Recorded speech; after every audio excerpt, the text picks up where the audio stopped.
दोस्तों, शहर के बीचों बीच एक पुरानी आलीशान कोठी खड़ी होती है। उस कोठी की मालकिन होती है जिसका नाम होता है वसुंधरा देवी। उसकी उम्र करीबन 38 साल होती है, लेकिन अपनी देखभाल और नज़ाकत से वह अब भी बेहद खूबसूरत और रहस्यमय लगती थी देखने में। लोगों को उनके बारे में कम ही पता था। वे अक्सर अकेले ही कोठी में रहा करती थी, पर कई साल पहले एक दुर्घटना में गुजर चुका था। कोठी के एक किले का हिस्सा जो था वो किराए पर देती रहती थी, और यहीं से शुरू होती है एक कहानी। जब एक नया किराएदार वहां पर पहुंचता है जिसका नाम होता है अर्जुन। उसकी उम्र करीबन 26 साल होती है। वह वहां पर रहने के लिए आता है। दोस्तों, कहानी में आगे बढ़ने से पहले आपसे एक रिक्वेस्ट है। अगर आपने हमारे चैनल को सब्सक्राइब नहीं किया है तो हमारे चैनल को सब्सक्राइब जरूर कर लें। चलिए दोस्तों, वीडियो को हम शुरू करते हैं। अर्जुन ने पहली बार जब उस कोठी में कदम रखा तो उसे अजीब सा खिंचाव महसूस हुआ था। दीवारों पर पुरानी पेंटिंग लगी थी, फर्नीचर पर सुनहरी नक्काशी की गई थी, और हवा में हल्की सी महक आ रही थी, मानो किसी राज को छुपा रही हो। दरवाज़ा खोलकर सामने आई वसुंधरा देवी। साड़ी में लिपटी होकर चेहरे पर हल्की सी मुस्कान और आंखों में गहराई दिख रही थी। आ जाइए, आप ही अर्जुन हैं।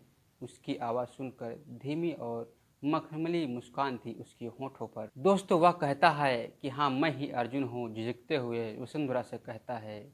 उन्होंने कमरे दिखाए, अर्जुन ने किराया चुकाया और वहाँ से शिफ्ट हो गया था। लेकिन उस दिन से ही उसने महसूस किया कि इस कोठी में और इसकी मालकिन के पीछे कोई तो रहस्य छिपा हुआ है जो हमें नहीं पता है। दोस्तों, दिन बीतते जाते हैं। अर्जुन अक्सर अपनी खिड़की से देखता रहता था कि वसुंधरा देर रात तक जागती रहती है।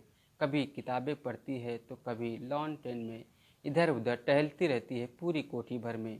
कभी कभी उनकी नज़रें टकरा जाया करती थी। उस नज़र में कुछ ऐसा था जो अर्जुन को असहज भी करता रहता था और उसकी तरफ आकर्षित करने लगता था। दोस्तों, एक शाम वसुंधरा ने उसे चाय पर बुलाया था। आप लिखते हैं ना? उन्होंने धीरे से पूछा। जी, कहानियाँ लिखता हूँ, रोमांस और सस्पेंस और हवस की।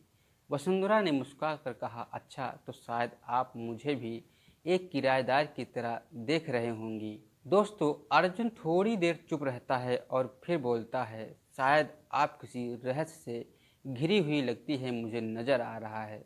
वसुंधरा हल्के से हंस देती है और रहस्य को उसके सामने नहीं रखती है। वह कहती है, सबकी ज़िंदगी में कुछ न कुछ तो छिपा ही होता है। लेकिन उनकी आंखों में चमक साफ बता रही थी कि उनके जीवन में वाकई कोई राज छुपा हुआ है जो वह बताना चाह रही हैं। दोस्तों, दिनों के साथ उनकी मुलाकातें बढ़ती ही चली गई। कभी लाइब्रेरी की किताबों में पढ़ते समय मिला करते थे तो कभी डिनर करते हुए भी मिला करते थे। अर्जुन धीरे धीरे उनके करीब आने लगा था। एक रात बिजली चली जाती है, कोठी में पूरा अंधेरा हो जाता है।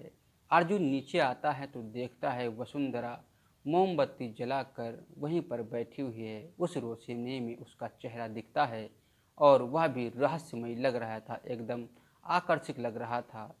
वह देखकर डर जाता है और उनसे पूछता है, तो वह वसुंधरा कहती है कि डरो मत। शायद इस बार कोठी से, अर्जुन ने मुस्कुराकर कहा था। दोस्तों, वसुंधरा ने उसकी आंखों में झांका और बोली, डर और आकर्षण दोनों एक ही सिक्के के दो पहलू हैं। उस क्षण अर्जुन को लगा कि मानो वह किसी जाल में फंस रहा हो, एक ऐसा जाल जिसमें महकता भी हो और खतरा भी हो। दोस्तों, कुछ दिनों बाद अर्जुन ने अजीब आवाज़ें नोटिस करनी शुरू कर दी थी। देर रात तक तहखाने से आवाज़ें आया करती थी। वसुंधरा का अचानक गायब हो जाना और घर के एक बंद कमरे में से आती हल्की हल्की सी परफ्यूम और लोहे की गंध की आवाज़ आती थी, और खून की भी गंध की आवाज़ आती थी। एक रात उसने देखा वसुंधरा किसी अनजान आदमी से चुपचाप मिल रही है। उस आदमी ने जाते जाते कहा, जल्दी काम पूरा करना होगा वरना राज खुल जाएगा। अर्जुन चौंक जाता है और आखिरकार यह राज क्या है? अर्जुन सोच में पड़ जाता है। वह इस राज को जानने की कोशिश करता है। दोस्तों, इसी बीच वसुंधरा ने अर्जुन से और भी नज़दीकी बढ़ानी शुरू कर दी थी। कभी उसकी कहानियाँ सुनकर भावुक हो जाया करती थी, कभी अचानक उसके हाथ को थाम लेती थी। एक शाम उन्होंने साफ कहा, तुम्हें पता है अर्जुन, तुम मुझे उस अकेलेपन से बाहर खींच रहे हो जिसमें मैं कई सालों से कैद हूँ। जो मुझे चाहिए था वो मुझे लग रहा है कि तुमसे मिल सकेगा। दोस्तों, अर्जुन ने महसूस किया कि वह खुद भी उसके माहपोश में बंध रहा है, लेकिन उसके मन को सवाल उठ रहा था, क्या यह सच्चा लगाव है या फिर कोई खेल चल रहा है। दोस्तों, एक रात अर्जुन ने साहस करके उस बंद कमरे का ताला तोड़ने की कोशिश की थी। अंदर उसने जो देखा कि दीवारों पर अखबार की तरकनें लगी हुई हैं, तस्वीरें और कुछ पुराने खत भी पड़े मिलते हैं। सब एक ही आदमी से जुड़े हुए लग रहे थे। वसुंधरा के पति की मौत की भी साजिश लग रही थी। अखबारों में लिखा था कि वह हादसा नहीं बल्कि एक रहस्यमयी दुर्घटना थी, और खून से लिखा एक नोट पड़ा हुआ था। उसमें लिखा था, सच्चाई कभी छिप नहीं सकती है। अर्जुन का माथा टनक उठता है, चकरा जाता है। वो सोचता है, क्या वसुंधरा ने ही अपने पति को मारा है। दोस्तों, अगले दिन अर्जुन ने वसुंधरा से सीधा सवाल किया, आपके पति की मौत कैसे हुई? क्या हो गया था उनको? कैसे वो मर गए थे? वो हादसा नहीं था, हमें लग रहा है ऐसा, वह कहता है। वसुंधरा का चेहरा पल भर में सख्त हो जाता है। फिर वो धीरे से बोली, कुछ सच ऐसे होते हैं जिन्हें बाहर लाना ही खतरनाक हो जाता है। अर्जुन ने दबाव डाला, तब उन्होंने आधी सच्चाई बताई। मेरे पति ने मुझे कभी प्यार नहीं किया था, बस अपनी हवस और अपने पैसों के लिए मुझे इस्तेमाल किया था।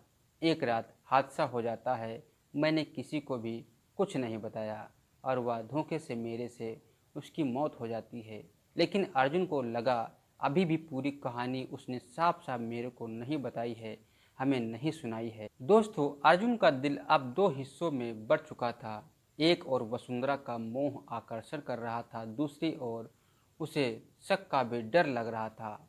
एक रात उसने देखा, वही अनजान आदमी फिर से आया, पर इस बार अर्जुन ने उसे छुपकर सारी बातें सुनी हुई थी। वह आदमी कह रहा था, अगर उस लड़के को सारी सच्चाई पता चल गई तो सब खत्म हो जाएगा, सब बर्बाद हो जाएगा। तुम्हें उस लड़के को अपने जाल में फंसाना ही होगा। वसुंधरा ने शांत आवाज में जवाब दिया, वो पहले से ही फंसा हुआ है। उसे लगता है कि मैं उससे मोहब्बत करती हूँ, प्यार करती हूँ। अर्जुन का खून खौल उठता है।